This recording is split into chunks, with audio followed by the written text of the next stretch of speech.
Bismillahirrahmanirrahim. Assalamu alaikum. This is Asad Yaqub with Shumaila Najam. and we have come all the way to north of Pakistan to make these videos for हाँ you. जी, हाँ This ji. is beautiful Madian Hotel in Madian Valley. And कितने hours का हमने distance तय किया? From Lahore, the capital of Punjab, it took us around 10 hours to be here. And I drove all the night and then the morning as well. Yeah. Okay. तो questions की तरफ आए? Sure. अच्छा असद, मेरा ना question आपसे reading से related है हाँ? क्योंकि ना आपको पता है जैसे इसके अंदर ना डिफरेंट काफ़ी डिफिकल्ट टाइप ऑफ वर्ड्स के वर्ड्स आते हैं, ठीक है? अब right. मेरा क्वेश्चन ये मैंने अपनी ना बूटियां बनाई हुई Okay, हैं, okay, ठीक है? okay. मेरा क्वेश्चन ये है how to deal with difficult words in IELTS reading. All right, बूटियां तो याद है, एक बारी यासीन बूटियां बना के जुराबचे लेके गया, उन्हें बूट लाया, जुराब ने इन्नी के मुश्क मारी, पूरा एग्जामिनेशन हॉल तंग हो गया, स्टूडेंट्स तंग हो गए, मजबूरन उन्होंने बूट वापस पाने पे उस पेपर से फेल होया सी. इन्हों पूछिया किदा फेल होए हैं, कहता जुराबां चो बो आ रही सी. Anything like that, okay? So anyways, we're talking about reading module. Now listen guys, IELTS reading is full of difficult words, right? And most of these difficult words, I repeat, I'm saying all these things, these are authentic things and they are based on my experience and all that. Most of these difficult words have nothing to do with the question. Yes, full of difficult words, but most of these difficult words have nothing to do with the अच्छा, question. ये बड़ा important चीज़ है कि like के Absolutely.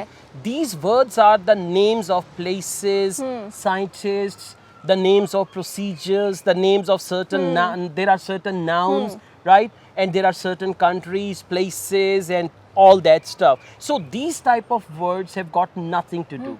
You need to take it as a word. For example, we've got noun.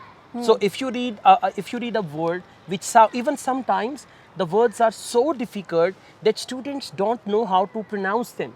So I would say in that case, just pronounce them as they are, or just you can focus on the first syllable of the word and then leave it there. Because you know your only concern is with the questions and you're going to see how to answer the questions. So most of these difficult words, they are not related to questions, number one.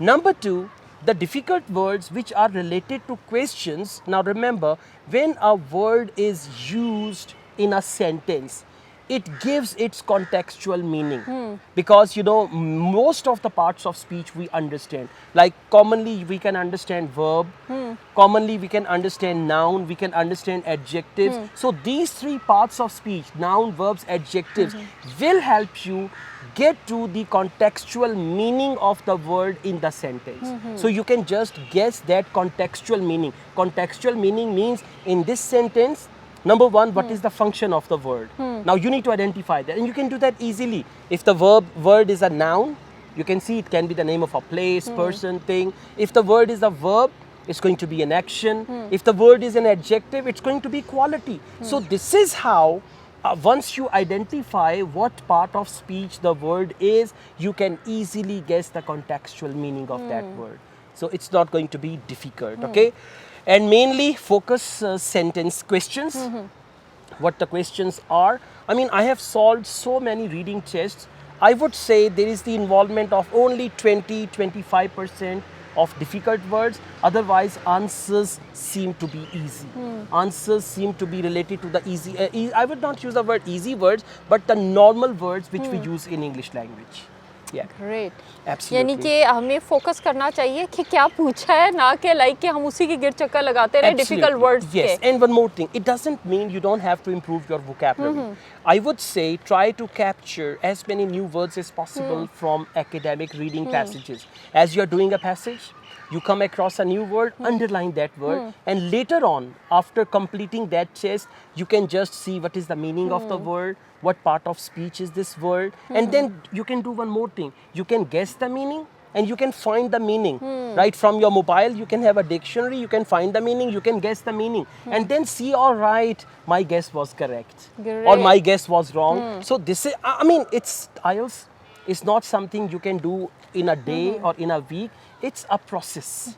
So IELTS is a process, and for that you need minimum 4 weeks, and maximum some people need a year as well. So IELTS is a complete procedure. You have to go through this process and procedure. And by the way, IELTS is the good way to improve your English. English, exactly. Absolutely. IELTS listening, reading, writing, speaking. This is the best way to Like ये improve your 4 English. skills जो आपकी language के हैं वो आप improve कर सकते हैं. And as you practice IELTS, gradually you improve your skills. If you are a good learner, if you are a passive learner, you know what is passive learner? Now I'm making IELTS videos. Yasin is sitting behind the camera. He doesn't listen to me actively, but he listens to me passively. And he's got great knowledge on IELTS. If he appears in IELTS test, he can easily get -9 band anytime, no problem. I was thinking Yeah, 9 band, band. sorry, 10 9 band, bands. 10 bands, yeah. Okay. 1 band because he's married. Exactly. Yeah, extra band for that. So Ishmaila, this is how students you should deal with difficult words. Don't try to pronounce difficult words.